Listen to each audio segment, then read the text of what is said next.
O que aconteceria se você misturasse num caldeirão a União Soviética, a Alemanha nazista e umas pitadas do místico René Guénon? Esse é o Visão Libertária, sua fonte de informações descentralizadas e distribuídas. O mundo assistiu estupefado aos atos de guerra praticados por Vladimir Putin na Ucrânia. Tanto por não conseguir prever as ações do autocrata russo, ninguém esperava que isso fosse acontecer, mas também por confiar em demasia que conflitos dessa magnitude seriam economicamente inviáveis no século XXI. O que, diga-se de passagem, ainda pode se mostrar verdadeiro. Putin pode ter apostado alto demais, ficaremos sabendo mais adiante. Mas talvez a falha em prever tal ação totalmente inconsequente e danosa tenha se dado pela falta em compreender o pensamento filosófico de Vladimir Putin, a forma como ele vê o mundo. Muitos ocidentais encararam a decisão de Putin, violenta, antieconômica e totalmente deslocada de um objetivo viável e lógico, como mera loucura de um tirano. Outros ocidentais veem suas ações como um grande xadrez multidimensional e Putin como a encarnação de algum deus da sabedoria,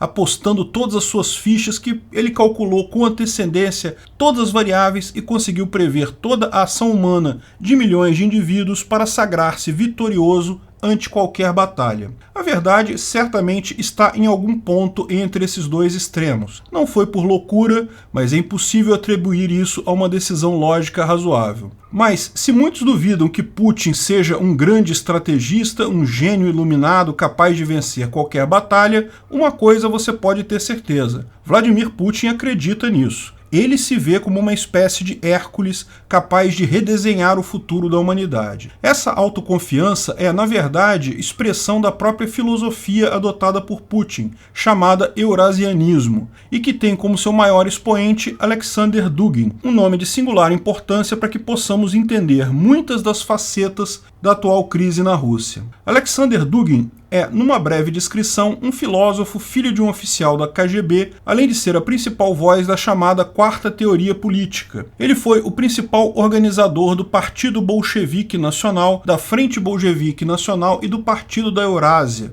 Ele também serviu como conselheiro do presidente da Duma estatal, Gennady Siliznov, e membro líder do partido governante Rússia Unida, Sergei Naryshkin. Ele também é internacionalmente conhecido como o guru de Vladimir Putin. Halia Koinash, do Grupo de Proteção de Direitos Humanos de Kharkiv, disse que a influência da ideologia eurasiana de Dugin nos acontecimentos no leste da Ucrânia e na invasão da Crimeia pela Rússia está além de qualquer dúvida. De acordo com Vicente Joubert, a ideologia radical de Dugin tornou-se base para a política interna e externa das autoridades russas. Parafraseando este autor, vale a pena ouvir Dugin a fim de entender a que destino o Kremlin está levando seu país e toda a Europa. O filósofo guru de Putin é, de muitas maneiras, um personagem semelhante a Rasputin, o famoso místico russo associado à queda da dinastia Romanov. Uma figura mística a quem se atribuem poderes quase mágicos, teria sobrevivido a várias tentativas de assassinato, curado o filho de Nicolau II da leucemia e que tinha, portanto, a total confiança de Nicolau II, mas que não acabou de forma muito boa para Nicolau II. Tal como Rasputin levou os Romanov à derrocada, não é impossível imaginar que a mesma coisa aconteça com Dugin, levando Putin à derrocada final. Dugin é o autoproclamado profeta da quarta via política, uma corrente que proclama ser inimiga do liberalismo e do individualismo ocidental, e que veio a suceder o nacionalsocialismo e o comunismo, que na visão deles falharam em sua missão de matar o liberalismo e de consolidar o Estado como o Deus máximo e o objetivo final da vida de cada indivíduo. Essa filosofia, conhecida como Eurasianismo, enfatiza a valorização das antigas tradições e religiões que dominavam o mundo antes do advento do capitalismo, do livre mercado e da produção em massa. Antes que as pessoas tivessem um mínimo de liberdade para interagir entre si, fazer comércio, comprar, vender, conversar, como temos hoje. Por conta dessa faceta saudosista muito ligada à religião,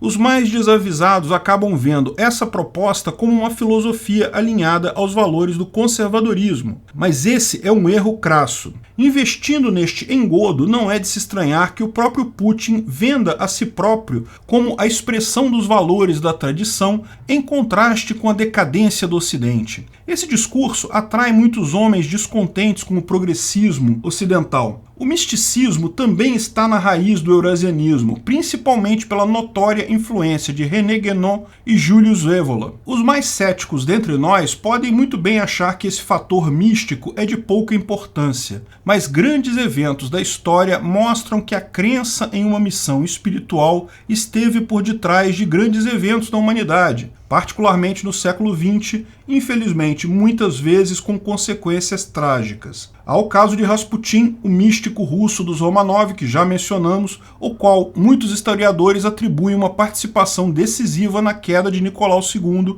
e na vitória dos comunistas liderados por Lenin. Ao tomar Rasputin como guru, Nicolau II e sua esposa cometeram vários erros de julgamento que viriam a resultar em um dos maiores derramamentos de sangue na Europa e a derrocada final dos Romanov. Outro papel histórico de suma importância foi exercido na história do nazismo pelo místico Dietrich Eckart, que foi uma das figuras dos primórdios do partido nazista que exerceu uma poderosa influência na vida de Hitler. Quando Eckart estava no leito de morte em dezembro de 1923, fez uma afirmação profética: "Sigam Hitler, ele dançará, mas eu iniciei a música." O fato é que pessoas racionais tomam decisões racionais mesmo quando visam interesses escusos. Muito mais perigosas são as pessoas que tomam decisões irracionais, acreditando serem profetas ou escolhidos divinos ou místicos. Pode-se justificar qualquer barbaridade com visões celestiais ou predestinações históricas. Lógico, fica claro a todos que essas figuras não tinham nenhuma ligação com nada místico de fato. Mas a nossa tese é que grandes eventos da humanidade podem sim apresentar conexões explícitas com crenças e profecias extravagantes que funcionam como um catalisador para as ações irracionais de seus líderes.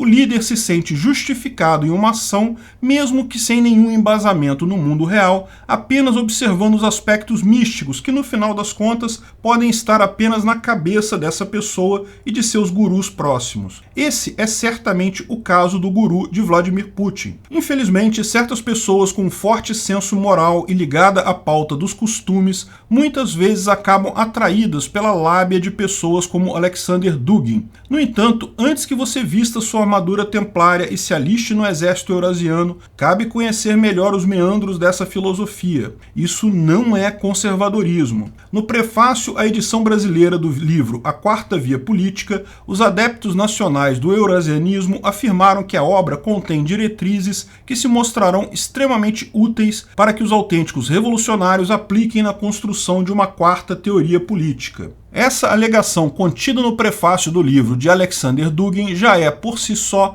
incompatível com os valores do conservadorismo, o qual possui essencial aversão a toda forma de teoria revolucionária com seus enormes projetos de reengenharia social. Esse fato foi inclusive apontado pelo falecido Olavo de Carvalho numa ocasião em que o brasileiro protagonizou um debate com o filósofo russo. Esse debate, aliás, fornece um valoroso material para compreendermos o escopo da visão eurasiana, em quais pontos ela se mostra incompatível com o conservadorismo ou com qualquer visão pró-livre mercado, como o libertarianismo. Por isso, vamos apresentar alguns dos pontos de maior destaque deste embate. Na oportunidade, o próprio Olavo definiu Alexander Dugin como um homem que ocupa o centro e o topo do poder e que conta com o braço armado de Vladimir Putin, os exércitos da Rússia e da China e todas as organizações terroristas do Oriente Médio, além de praticamente todos os movimentos esquerdistas, fascistas e neonazistas que hoje se colocam sob a bandeira do seu projeto eurasiano. Já Dugin nunca negou ou fez qualquer esforço para atenuar tais acusações,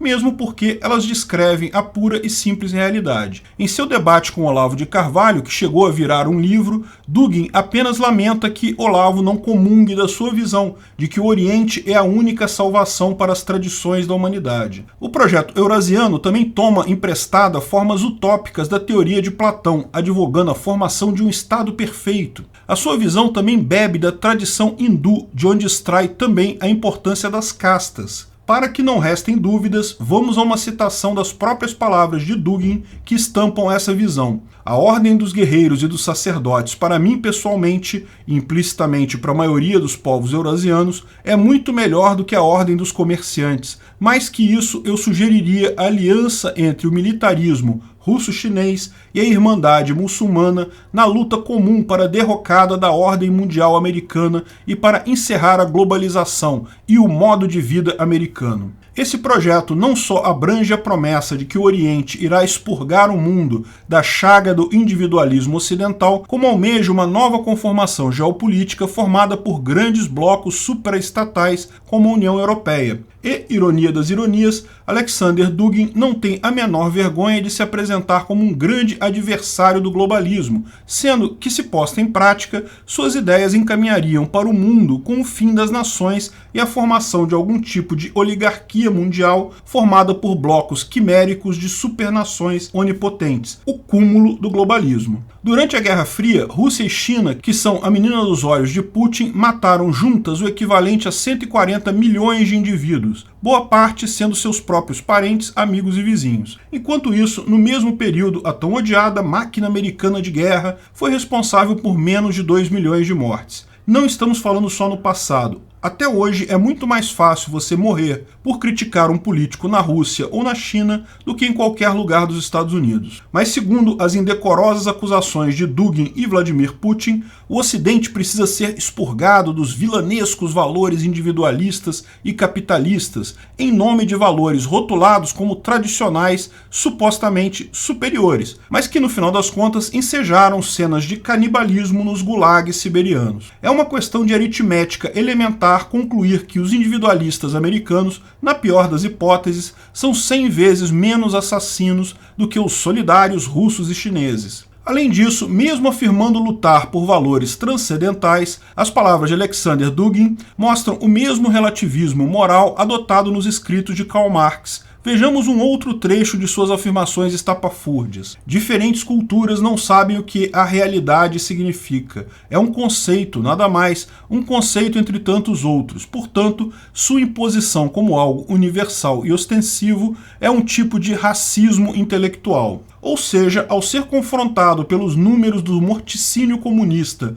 no século XX, o que Alexander Dugin faz é relativizar a própria realidade, apenas para não ter que admitir que a realidade do legado eurasiano é mais sombrio que o círculo mais profundo dos infernos. Por conseguinte, o guru de Putin ainda se mostra adepto do mais rasteiro relativismo moral, e por incrível que pareça, nada disso impede que pessoas do mundo inteiro vejam Alexander Dugin e seu discípulo, Vladimir Putin, como autênticos cavaleiros da moral e dos bons costumes. Por todo o exposto, não surpreende que o projeto eurasiano tenha muito em comum com o projeto nazista. O próprio expansionismo russo, buscando seu espaço vital no leste europeu, ecoa muitas das preocupações extravagantes de Hitler, fora todo o antissemitismo disfarçado de teses econômicas anticapitalistas dentro da teoria da quarta via política. No fim das contas, a verdade nua e crua é uma só. O esquema de poder na Rússia trocou de vestido, mas continua o mesmo, com as mesmas pessoas nos mesmos lugares, exercendo as mesmas funções e com as mesmas ambições totalitárias de sempre. E o resultado é esse. Se você louva Putin como um estrategista infalível, se você minimiza a agressão dos projetos expansionistas de Moscou, se você acha que o Ocidente precisa ser parado e que a pessoa certa para fazer isso é um agente da KGB, então, meus parabéns, você é autenticamente um socialista.